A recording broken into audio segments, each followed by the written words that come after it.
मैंने जो party join की, बीजेपी, जींद में ज्वाइन की थी, उसी दिन मैंने घोषणा की थी कि 50 सीट मिनिमम बीजेपी की आएंगी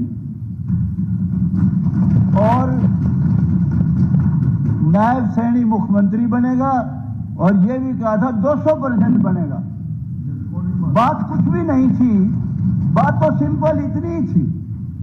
मैंने यही बताना था कि एक तरफ मुकाबला बीजेपी का है और एक तरफ मुकाबला हुड्डा पार्टी का है, not Congress party, Hooda party. क्योंकि हमने इतना ही बताया था, एक जो कुमारी शैलजा थी जिसके पिताजी बहुत बड़े नेता थे, उसको खुद को टिकट नहीं दिया गया। वो जो टिकट गौतम जी गवर्नर आई थी उसको भी गवर्नर एड्रेस कर रही है। ये हमने बताया था उस समय, गवर्नर एड्रेस उस कर समय रही है। मैंने बताया था, गवर्नर एड्रेस कर रही है। कंपेयर करना था सिर्फ के मुकाबला था हरियाणा में किसी और पार्टी का नहीं था, मुकाबला था बीजेपी का और हुड्डा साहब का। आप गवर्नर एड्रेस कर रही है और हुड्डा साहब का। ठीक है। हुड्डा साहब पार्टी आपकी है और का दखल ही नहीं कुछ भी। क्या गलत कह दिया मैंने? पार्टी हुड्डा साहब महोदय वो कुछ कहेंगे। अध्यक्ष महोदय, पंडित जी जो है रामकांत जी बड़े अच्छे आदमी, मेरे पुराने मित्र हैं, इनको बोल रहे जो कहते हैं, फिर बोल के माफी भी जल्दी मांग लेते हैं। अभी मैं कहता मैंने बड़ी गलती करी तो उसके खिलाफ बोले आप भाई बड़ा हुड्डा साहब बोल रहे हो, फिर हुड्डा साहब सबके बीच में कहता हूं, सुनो, हुड्डा साहब सबके बीच में आप दोनों की दोस्ती बनी रहे। जो आपने सरकार चलाई है वो बिल्कुल गलत थी, मैं उसका हामी नहीं हूं बिल्कुल, लेकिन इंसान अच्छे हो, आपकी रगों में गलत खून नहीं है। But you are surrounded by bloody rejected people of Om Prakash के कारण। आप कांग्रेसी, आपके साथ है ही नहीं कोई भी। अध्यक्ष महोदय, ये सारे लोग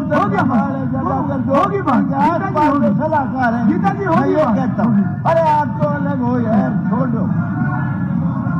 अध्यक्ष महोदय, माननीय सदस्यगण, मैं सदन की जानकारी के लिए बताना चाहता हूं कि ऋषिकुल विद्यापीठ सोनीपत के विद्यार्थी तथा स्टाफ आज सदन की कार्रवाई देखने के लिए दर्शक दीर्घा में उपस्थित थे, अभी है। मैं अपनी तथा सदन की तरफ से इनका बहुत बहुत स्वागत करता हूं। माननीय सदस्यगण, आज सदन में श्रीमती किरण चौधरी, सदस्य राज्यसभा अध्यक्ष, दीर्घा में उपस्थित हैं। यह सदन उनका भी स्वागत करता है। जी राम कुमार गौतम। अध्यक्ष महोदय, क्योंकि मुकाबला सिर्फ हुड्डा साहब का, नायब सैनी का, बीजेपी का और हुड्डा साहब की पार्टी का था, इसलिए हमने कंपेयर यही समय करना था बस। 10 साल का हुड्डा साहब का कार्यकाल और 10 साल का बीजेपी का, मनोहर लाल खट्टर जी का और नायब सैनी का कार्यकाल।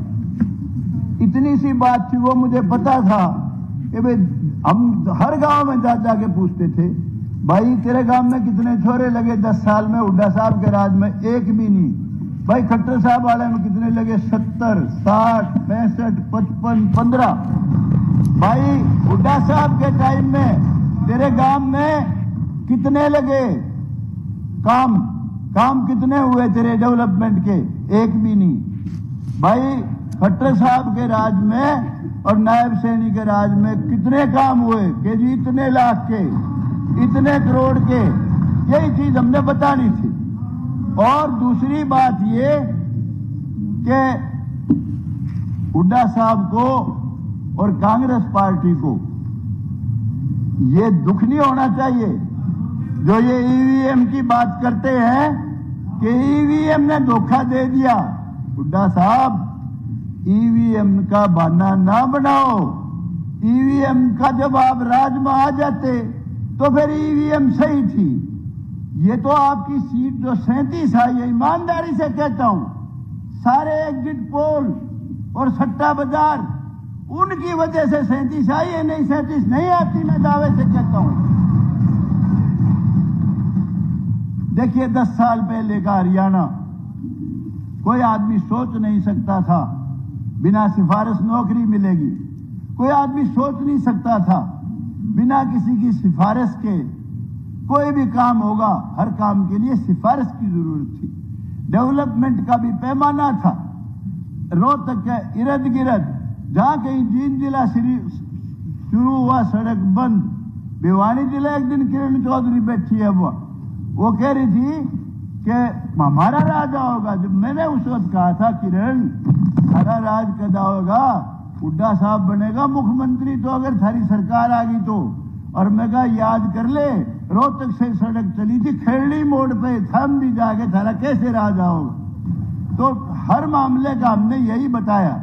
देखिए ऐसे ऐसे अनेक बच्चे, मुझे दुख इस बात का है, बहुत लोगों ने वोट और आधार पे दिया, जातीय आधार पे दिया। सबसे ज्यादा बच्चे हमारे जाट समाज के लगे इस सरकार में, मैं दावे से कहता हूं। और बड़ी बड़ी पोस्टों पे, बड़ी बड़ी सारी पोस्टों पे मेजोरिटी बच्चे जाटों के लगे। इसलिए नहीं कि उनकी सिफारिश की काबिल बच्चे थे, मेहनत कर रखी थी, मेरिट में आते थे। और जो हमारे चमार भाई, अब वो ये बुकल बहुत बोल रही थी, गीता बुकल, मैं इससे प्यार करता हूं, नफरत नहीं करता, अच्छी लड़की है, काबिल भी है, ये भी मानता हूं। 80% बच्चे चमारों के लगे खट्टर साहब के राज में।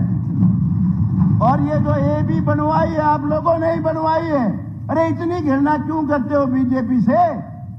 नरेंद्र मोदी और बीजेपी से पहले हिंदुस्तान का बेड़ा गर्क था। हमारे देश के बहुत पावरफुल प्राइम मिनिस्टर, बहुत ही काबिल prime minister doctor Manmohan Singh, वो अमेरिका में गए थे। और अमेरिका में गए थे तो उनकी बड़ी भारी बेइज्जती की एयरपोर्ट पे। यहां तक कहते हैं, पता नहीं, कहते इंसल्ट इतनी की कि पगड़ी तक उतरवा ली। ये बहुत शर्म की बात थी, उनकी नहीं पगड़ी उतरवाई, वो पगड़ी इस देश की उतरवाई थी। इस देश का सम्मान नहीं था उस समय। नरेंद्र मोदी का मुकाबला क्या करोगे? अब क्या कहता है राजीव गांधी? जाति जनगणना कराऊंगा, जाति जनगणना कराऊंगा। एक ने पूछा, और राहुल गांधी, सॉरी राहुल गांधी, अरे तू जाति जनगणना कराओगा? एक वो अनुराग ठाकुर है, उसने वही पूछ लिया, बोला भाई तेरी जात तो बता। देखिए जातिगत जनगणना कराना, शांति कर, बैठ जा बेटा, बैठ जा, बैठ जा, बैठ जा। सुनो सुनो, नरेंद्र मोदी का मुकाबला, नरेंद्र मोदी का मुकाबला कोई नहीं कर सकता। बीजेपी का मुकाबला कोई नहीं कर सकता। बीजेपी ने नरेंद्र मोदी में दुनिया में इस देश का सम्मान बढ़ाया है। जो देश आपस में भी दुश्मन है, यूक्रेन है, रसिया है, उन्होंने भी वही सम्मान दिया जो यूक्रेन ने दिया, वही रसिया ने दिया। अमेरिका ने भी वही दिया जो रसिया ने दिया। दुनिया में देश को जना दिया। गौतम जी, आप कोई 370 राज्यपाल अभिभाषण तक रही और इस तरह के शब्दों को थोड़ा अवॉइड कीजिए आप। ठीक है, 370 धारा को, 370 धारा को निकल सकता था। निकल जाएगा। मोदी ने एक मिनट नहीं लगाई, खून के कतरे बह जाएंगे, नालियां बह जाएंगी, खून की कतरा खून का भी नहीं गिरा। 370 धारा तोड़ के फेंक दी। राम मंदिर का निर्माण किया, जो हमारे लिए गौरव की बात है। सुबह उठते ही ताऊ राम राम, दादी राम राम, बेबे राम राम, रग रग में हमारे राम। कांग्रेस वालों ने बयान दिया था, उसने वो जो आजकल इनकी पार्टी में पता नहीं आया कि नहीं आया, इनका वकील था कपिल सिब्बल, कि जी 10 साल फैसला ना होने दो इसका, बाबरी मस्जिद बनी रहने दो इसमें। अरे मैं दावे से कहता हूं, और पार्टी बना लिया भूपेंद्र हुड्डा, बेशक टूट बैठ जाओ जरा, मुझे नहीं पता, लेकिन ये पार्टी, कांग्रेस पार्टी, गारंटी से कहता हूं कभी पावर में नहीं आएगी, कभी भी नहीं आएगी। अरे भले आदमी जाति जनगणना, और तेरे को सूझता ही कुछ नहीं। कभी सेक्रेटरी कितने, कभी कितने कितने, अजीब बात करता है। आप देखिए 10 साल पहले बच्चे किलकी मारते फिरा करते, बसों में बदमाशी करते थे, और लोग पूछते थे भाई तू पढ़ भी लिया करे। अरे तुमने के चिंता है, सर्टिफिकेट भी ले आवांगे, और सिफारिश अपनी नाम लेते थे हमारे भाई का या किसी का भी। यूं कहते उस पर लवा लूंगा छोरा तो, और नहीं तो गठड़ी बांध रखी बहुत बड़ी, वह लगा दूंगा सारी। मैं कहता हूं मनोहर लाल खट्टर ने, बीजेपी ने पहली बार यह एहसास कराया कि बच्चों को पढ़ाओ। जो बच्चे किलकी मारते फिरा करते, कोचिंग सेंटर ज्वाइन करके और काबिलियत के आधार पे नौकरी की 10 साल, उससे पहले नहीं था। एक नया जमाना शुरू किया, अनेक काम ऐसे किए। ठीक है, उनके खिलाफ एक एंटी इनकम्बेंसी बन गई थी, जो टेक्निकल काम कर दिए सारे, और कुछ टेक्निकल काम को तो नायब सैनी जी आपने भी सुधारना पड़ेगा भाई। हालांकि आपने बहुत काम HKRN के उनकी पक्की कर दी नौकरी, अनेक काम है, बहुत लोगों ने ये वो गाए हैं ये, इसलिए मैं रिपीट नहीं करूंगा। लेकिन वो जो एंटी इनकम्बेंसी टेक्निकल थी और कुछ नहीं थी, पर काम उन्होंने बहुत अच्छे किए। उसके बाद नायब सैनी ने फिर सुधारा और भी सुधार कर दिया। और जो ये सरकार आई है, ये बाकायदगी से इसको समर्थन मिला है 36 बरादरी का, सबका जब आई है। EVM का कोई रोड़ा नहीं है, गलतफहमी में मत रहो। अंदर से तो आप भी जानते हो क्या क्या कमी थी कि जिस वजह से आप नहीं आए हो। लेकिन मैं ये कहता हूं, जिस दिन नायब सैनी को बनाया था चीफ मिनिस्टर, उसी दिन मैंने कहा था ये ट्रंप का पत्ता है, जीत का पत्ता है, 100% बीजेपी जीतेगी। कुछ भाई जो पर्सनल नफरत करते हैं नायब सैनी से, वो बावड़े हैं बिल्कुल।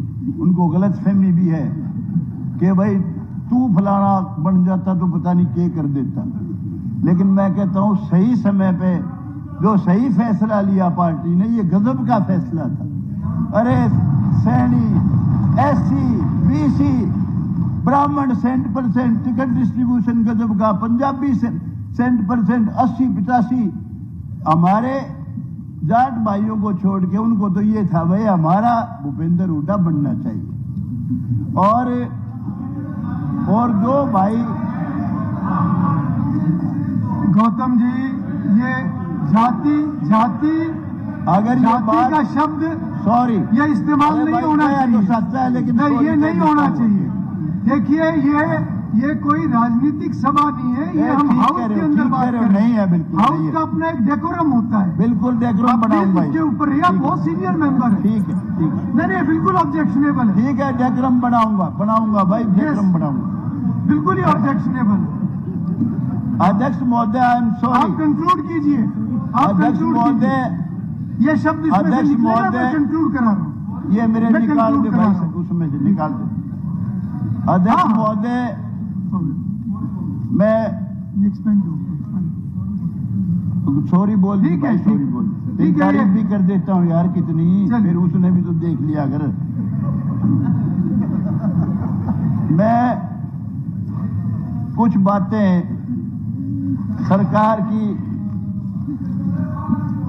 नहीं, पार्टी की तरफ से समय है, वो आप नहीं बताएंगे। नहीं, आप नहीं बताएंगे। ये पार्टी तय करेगी कि उसका कौन सा सदस्य कितना बोलेगा। आपकी कांग्रेस की तरफ से भी बहुत ऑनरेबल मेंबर 20 मिनट से ज्यादा बोल रहे हैं, इसलिए आप तय नहीं करेंगे और इस तरह का विषय बीच में कोई उठाए भी ना। ठीक है, ये सभी के लिए। मैं अध्यक्ष महोदय कुछ चीजें सरकार की, मुख्यमंत्री जी की और मंत्रियों की उसमें लाना चाहता हूं संज्ञान में। एक तो हॉस्पिटल्स की भी कमी है, हॉस्पिटल में डॉक्टर्स की भी कमी। ये मुख्यमंत्री जी विशेष तौर से, क्योंकि आप तो ने तो अभी अपना काम कारवा शुरू करना है अभी, तो आपका तो कोई इसमें वो नहीं है। मैं पहले भी आवाज उठाता रहा। सफीदों में 31 पोस्ट सैंक्शन है, 29,000 वोट है। नारनौंद के 13,500 वोट है सिर्फ। नारनौंद में 100 बेड का हॉस्पिटल है, सफीदों में सिर्फ 50 बेड का हॉस्पिटल है। सफीदों में 31 पोस्ट सैंक्शन है, जिसमें से 31 में से 18 खाली है, सिर्फ 13 भरी हुई है। और नारनौंद में नारनौंद में 73 पोस्ट हैं सैंक्शन, सिर्फ 53 खाली हैं, 20 भरी हुई।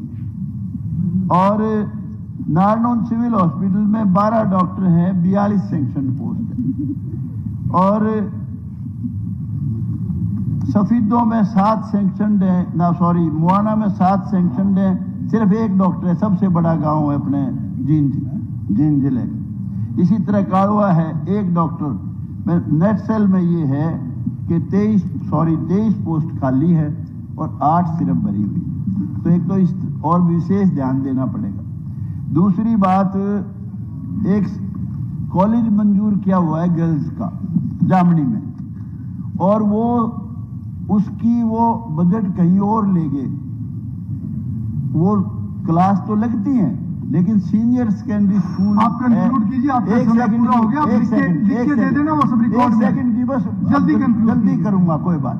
अभी जल्दी घंटी ना बजाइयो, 1 मिनट और लगे, कोई बात।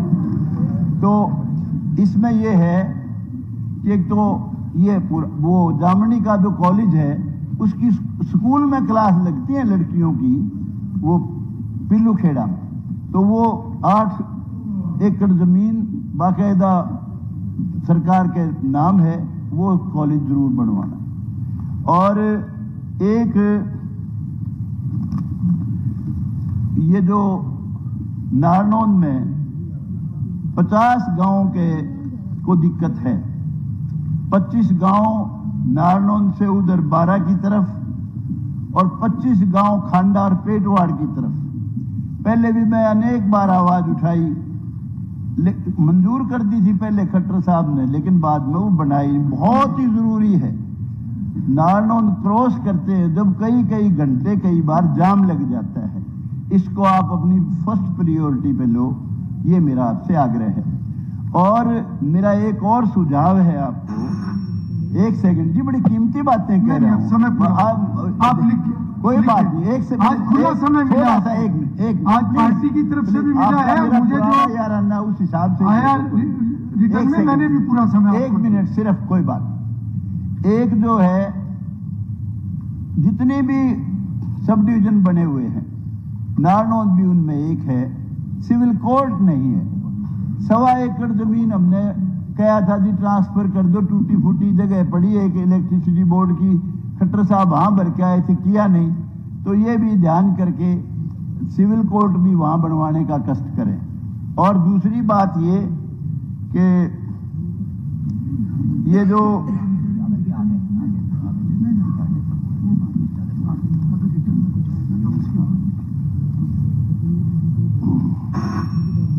एक सेकंड खत्म करता हूँ, एक सेकंड खत्म करता हूँ, बस आप खत्म कर दिया। 1 सेकंड बस खत्म कर दिया।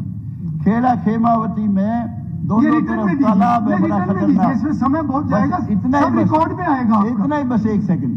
वो दोनों के दोनों जो है तरफ कई लोग भी मर लिए, वहां पानी बहुत खतरनाक पानी है। खेड़ा खेमावती के दोनों सड़क के तरफ, उसकी तरफ विशेष ध्यान दिया जाए। और सड़कें काफी हैं, कोई आप लिख के दे दीजिए।